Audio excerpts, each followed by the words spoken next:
Assalamualaikum warahmatullahi wabarakatuh. Alangkah baiknya sebelum kita memulai pembelajaran, walaupun ini merupakan salah satu video pembelajaran, lebih baik kita berdoa terlebih dahulu agar semua kegiatan pembelajaran dilancarkan oleh Allah Subhanahu wa Ta'ala. Dan semoga dalam keadaan pandemi seperti ini juga keadaan kita semua dalam keadaan sehat walafiat. Jadi untuk pembelajaran kali ini Ibu akan membantu Ibu Harwanti dalam menyampaikan materi pembelajaran. Kalian bisa memanggil Ibu sebagai Ibu Cahya. Jadi Ibu akan menemani beberapa pertemuan ke depan untuk penyampaian materi kimia di kelas 11 IPA 4. Nah, untuk materi yang akan kita pelajari hari ini yaitu tentang sistem dan lingkungan, reaksi eksoterm dan endotherm, entalpi dan perubahan entalpi pada tekanan tetap, serta persamaan termokimia. Namun karena kita sudah mengikuti kurikulum darurat, jadi hari ini kita akan lebih fokus pada reaksi perubahan entalpi pada tekanan tetap dalam persamaan termokimia. Sebelum mulai pembelajaran, Ibu ingin memberikan salah satu kutipan penyemangat, yaitu kutipan dari seorang politikus yang bernama Mahatma Gandhi. Beliau berkata bahwa kepuasan itu terletak pada usaha, bukan pada pencapaian hasil, dan berusaha keras adalah suatu kemenangan yang besar. Jadi Ibu bisa tangkap dari maksud beliau adalah jadi kita harus setiap melakukan sesuatu kita harus berusaha terlebih dahulu, dan pencapaian hasil itu merupakan bonus dari usaha yang telah kita lakukan. Jadi kita berpatokan pada usaha yang harus kita lakukan. Misalnya kita ingin melakukan sesuatu, tapi kita sudah memiliki mindset yang susah terhadap hal tersebut. Nah, itu akan mempengaruhi usaha kita nanti. Dan berusaha keras itu adalah kemenangan yang besar. Kenapa? Karena ketika kita melakukan sesuatu dengan totalitas, maka hasilnya juga akan sebanding dengan apa yang kita usahakan. Jadi sama halnya dengan pembelajaran kimia, kita sudah sering memiliki mindset negatif tentang pelajaran kimia, bahwa kimia itu susah, kimia itu seperti ini itu. Jadi kita harus buang dulu mindset itu kalau kita pasti bisa. Jadi dari mindset yang sudah positif itu akan mempengaruhi kegiatan pembelajaran kita ke depannya. Nah, Ibu juga ingin bertanya, siapa sih di sini yang belum tahu fungsi dari termometer? Nah, terus kenapa sih termometer ini bisa mengukur suhu tubuh manusia? Nah, hal ini juga akan berkaitan dengan materi pembelajaran kita hari ini.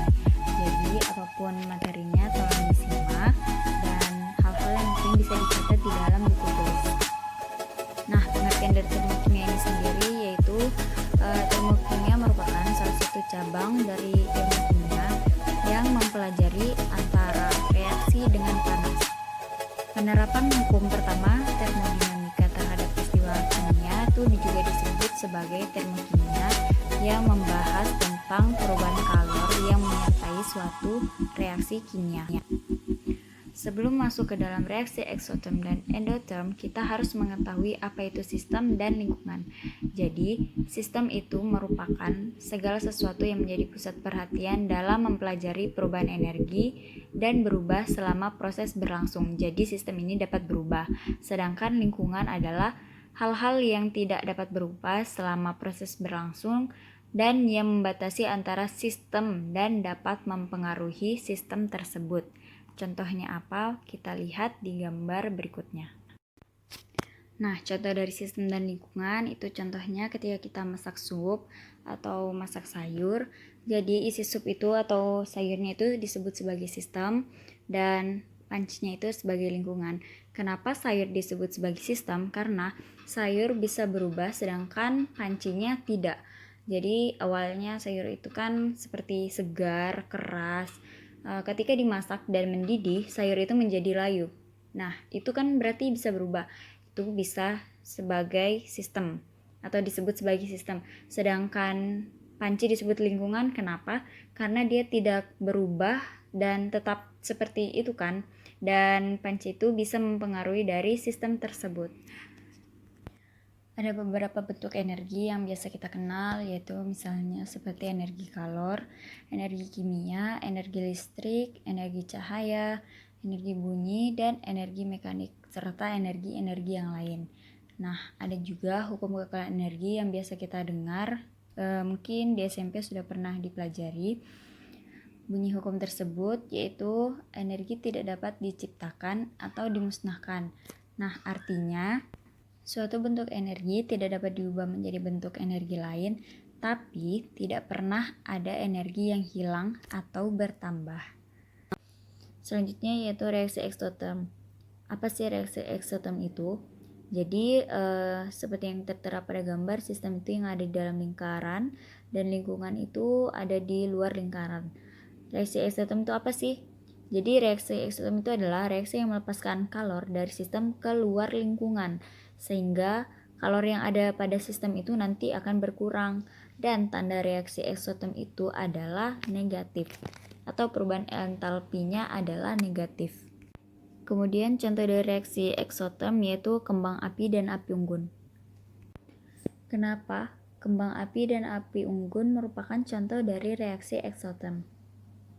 Karena ketika api unggun atau kembang api dibakar, maka tangan kita atau tubuh kita itu bisa merasa hangat, sehingga itu yang dinamakan melepaskan kalor ke lingkungan, di mana kembang api atau api unggun ini berfungsi sebagai sistem dan tubuh kita berfungsi sebagai lingkungan. Selanjutnya yaitu reaksi endotherm, dan reaksi endotherm ini merupakan kebalikan dari reaksi eksotherm. Jadi kalau reaksi endotherm itu adalah reaksi yang menyerap, sedangkan eksotherm tadi melepaskan kalor ya. Reaksi endotherm itu adalah reaksi yang menyerap kalor dari lingkungan masuk ke dalam sistem, sehingga kalor dari sistem ini nanti akan bertambah karena telah terserap dari lingkungan. Nah, untuk tanda reaksi endotherm ini nanti perubahan entalpinya adalah bernilai positif. Untuk contoh dari reaksi endotherm, ini contohnya adalah es batu yang mencair. Kenapa reaksi endotherm contohnya es batu? Karena es batu berperan sebagai sistem, sedangkan suhu di luar lingkungannya itu berperan sebagai lingkungan. Nah, jadi si es batu ini menyerap energi dari lingkungan sehingga menyebabkan es batu ini dapat mencair. Nah, selanjutnya kita masuk pada materi entalpi. Nah, entalpi ini dilambangkan dengan huruf H. Nah, entalpi atau kalor. Entalpi ini dilambangkan dalam huruf H yang artinya yaitu jumlah dari semua bentuk energi dalam suatu zat yang dinyatakan dengan simbol H.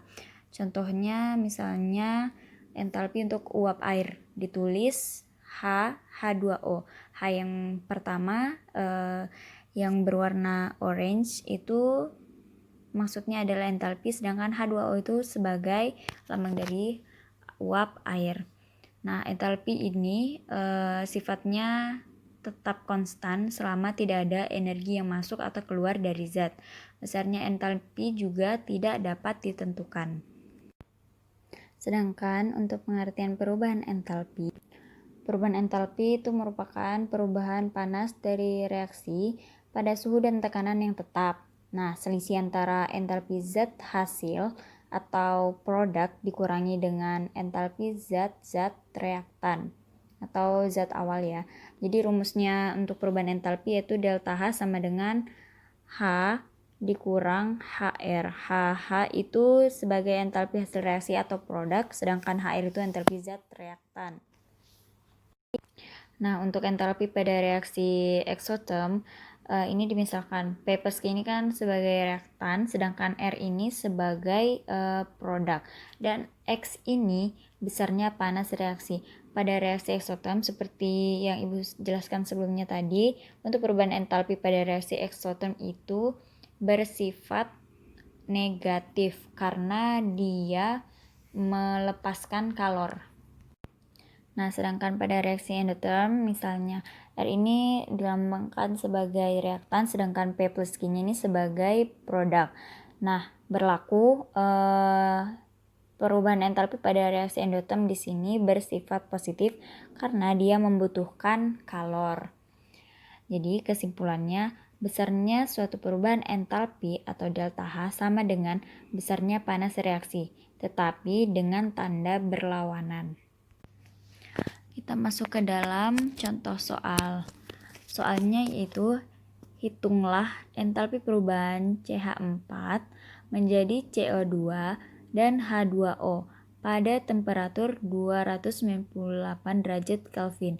Bila diketahui pada temperatur tersebut, delta H CH4-nya bernilai negatif 74,873 kJ, sedangkan delta HO2 bernilai 0,00, delta H dari CO2 bernilai negatif 393,522, sedangkan delta H dari H2O ini bernilai negatif 241,827.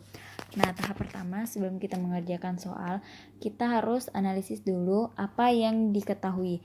Jadi yang diketahui yaitu tentang kita harus disuruh mencarikan hitung entalpi. Nah, yang diketahui yaitu reaksi CH4 menjadi CO2 dan H2O. Jadi bisa kita tuliskan persamaan termokimianya. Kemudian kita tuliskan rumusnya. Untuk rumus perubahan entalpi yaitu pengurangan antara entalpi produk dikurangi dengan entalpi reaktan. Nah, tinggal kita masukkan entalpi dari CO2 ditambah 2 kali H2O dikurang entalpi dari reaktan. Siapa reaktannya? Yaitu CH4 dan O2. Nah, sehingga dapat dihasilkan, ini hasil akhirnya kan bernilai negatif, yaitu negatif 802,303 kJ.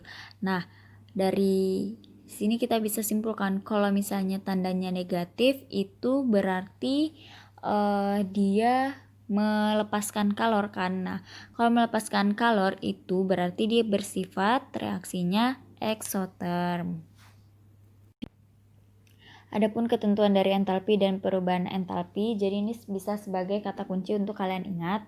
Jadi, apabila entalpi produk lebih kecil daripada entalpi reaktan, maka akan terjadi pembebasan kalor atau pelepasan kalor sehingga perubahan entalpinya itu akan bernilai negatif. Nah, ini nanti reaksinya menjadi reaksi eksoterm.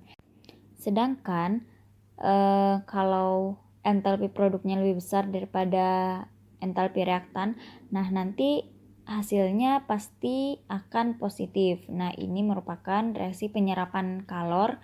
Jadi, ini merupakan ciri-ciri dari reaksi endoterm. Contoh soal selanjutnya yaitu mencari persamaan reaksi. Dari reaksi 1 mol gas metana dengan 2 mol gas oksigen membebaskan kalor sebesar 802,3 kJ pada temperatur 298 Kelvin dan tekanan 1 atmosfer. Selanjutnya jawabannya, pertama kita harus analisis dulu reaksi yang diketahui pada soal. Setelah kita tulis reaksi yang sudah diketahui, kemudian kita tulis delta H-nya. Perubahan entalpinya ini bernilai negatif karena di dalam soal diketahui bahwa kalor yang dibebaskan atau kalor yang dilepaskan itu berarti bernilai negatif. Nah, jadi kita dapat jelaskan di sini dalam reaksi pembakaran kalor dibebaskan yang maknanya delta H atau perubahan entalpi ini bernilai negatif. Kemudian gas metananya ini dalam 1 mol dan reaksi pembakaran merupakan reaksi dengan bantuan oksigen yang dihasilkan gas karbon dioksida dan air. Jadi persamaan kimianya seperti yang tertera yaitu CH4 ditambah 2O2 menghasilkan CO2 dan 2H2O. Nah, untuk diagram tingkat energinya sendiri di sini ada perbedaan antara reaksi endotherm dan exotherm. Seperti yang kita lihat pada reaksi endotherm, panahnya itu mengarah ke atas, di mana R ini sebagai reaktan dan P ini sebagai produk. Nah, panah ini menunjukkan bahwa Entalpi produk atau hasil reaksi lebih besar dari reaktan, sedangkan pada reaksi eksoterm, panah menunjukkan ke arah ke bawah yang artinya bahwa entalpi reaktan itu lebih besar daripada produk.